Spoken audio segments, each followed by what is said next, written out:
pegou o tema da aula 3, a Babel de imigrantes. Daí o grupo é eu, Alexandre, Cauã.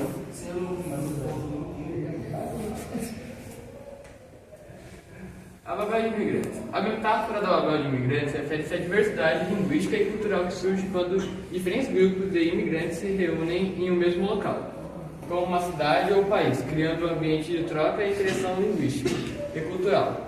Essa situação é comparada à Torre de Babel da Bíblia, onde Deus confundiu as línguas dos homens para que eles não pudessem construir uma torre que atingisse o céu. A imigração para o Brasil após a independência. A imigração para o Brasil após a independência, em 1822, foi marcada por uma grande diversidade de grupos étnicos e culturais, o que se tornou uma Babel de imigrantes. Essa Babel resultou na formação de uma sociedade multicultural que influenciou a cultura brasileira de diversas formas. Então, os motivos para a imigração foram vários, mas os principais são a política e o povoamento. É que o governo brasileiro, após a independência, buscava povoar o território, especialmente em áreas onde a população era menor, como o sul do país.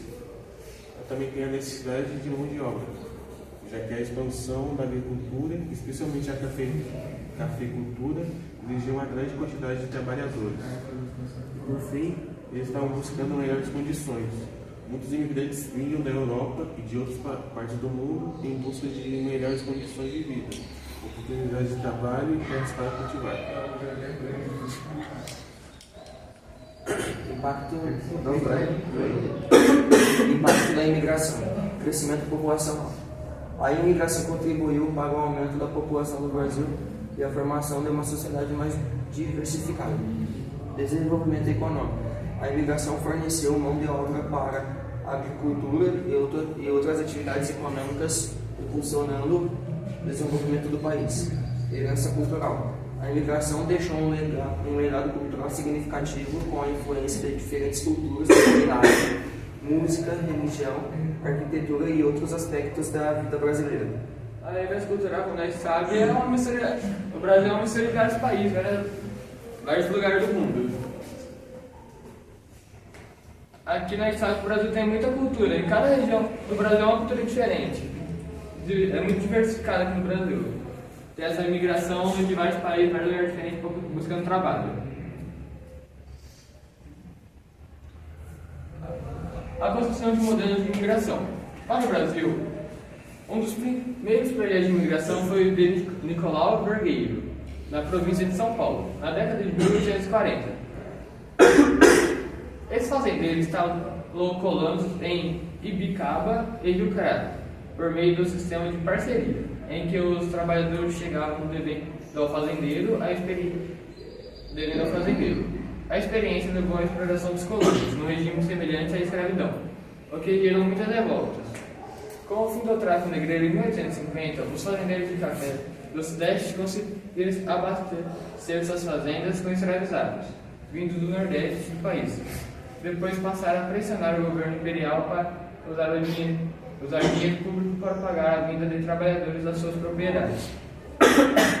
Então, aí os fazendeiros, quem eram os donos das terras, ficaram muito bravos com a abolição da escravidão, porque eles perderam a mão de obra. Então daí foi aí que começou a imigração do pessoal de fora para vir para buscar o trabalho deles, conseguir trabalho.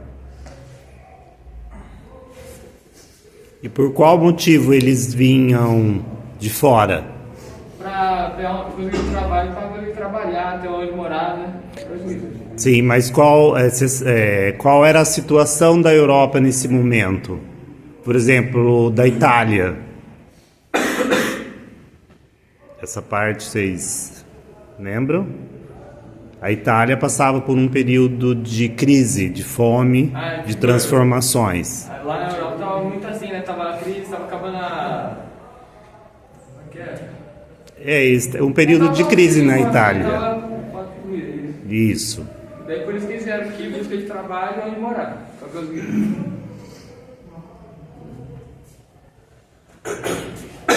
Uma solução paulista para a imigração.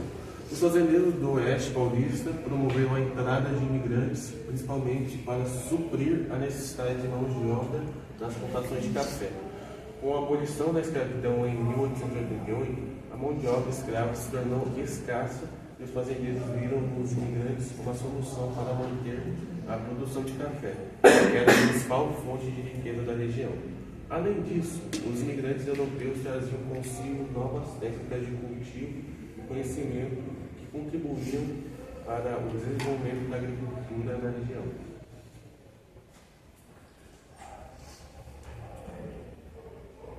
A hospedaria de imigrantes na cidade de São Paulo.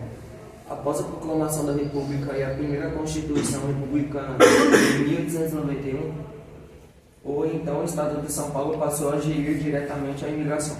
Inaugurada em 1887, a hospedaria de imigrantes foi a primeira morada paulistana de milhares de estrangeiros e brasileiros de outros estados que escolheram viver em São Paulo.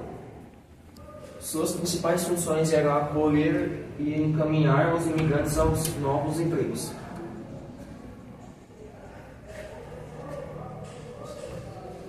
Então, a hospedaria foi onde os europeus, os imigrantes vinham e ficavam lá para depois cedo ir para as fazendas. O processo de imigração no Brasil. O processo de imigração no Brasil, historicamente, tem sido marcado por diferentes ondas migratórias, desde a chegada dos colonizadores europeus até a atualidade. A legislação brasileira define as regras para a entrada e permanência de estrangeiros no país, com foco em vistos, naturalização e direitos de refugiados. O básico dos países, né? Ter o visto, o direito de ficar, a naturalização. O que acontece normalmente em qualquer país tem isso.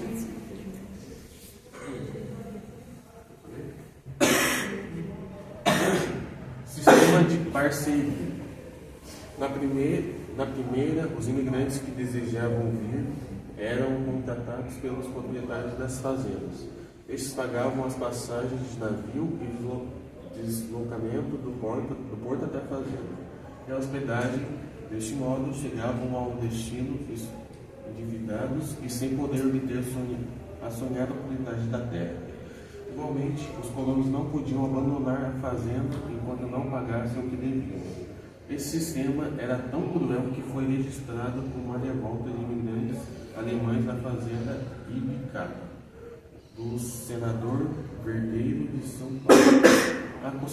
A consequência foi a proibição da imigração prussiana no Brasil de 1859. Então aí foi uma técnica que os fazendeiros usaram para que fosse como se fosse a época de escravos, né? Que fez já eles virem devendo. Então se eles não pagassem, não podia sair da fazenda. Imigração subsidiária, colonato, por meio da qual o governo brasileiro ou mesmo provincial arcava com as despesas da viagem do imigrante e de sua família, passando este a receber um salário fixo, tomando-se por base o número de pés de café cultivados, acrescido de uma pequena porcentagem dos lucros. Com o acentuado declínio do trabalho escravo, sobretudo a partir das décadas de 1870 e 1880, ficou claro que a única opção a médio e longo prazo era a imigração em grande escala, inclusive com intensa propaganda na Europa divulgando as oportunidades que o Brasil oferecia. Então é aquilo lá, eles vinham e o pessoal em grande parte da Europa, daí vem todo mundo para participar dos trabalhos, principalmente da produção de café. Enfim, muito obrigado pela atenção. Obrigado.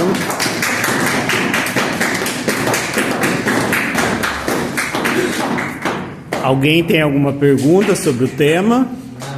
Não? Entenderam o que foi a Babel dos imigrantes? Ficou claro? Sim.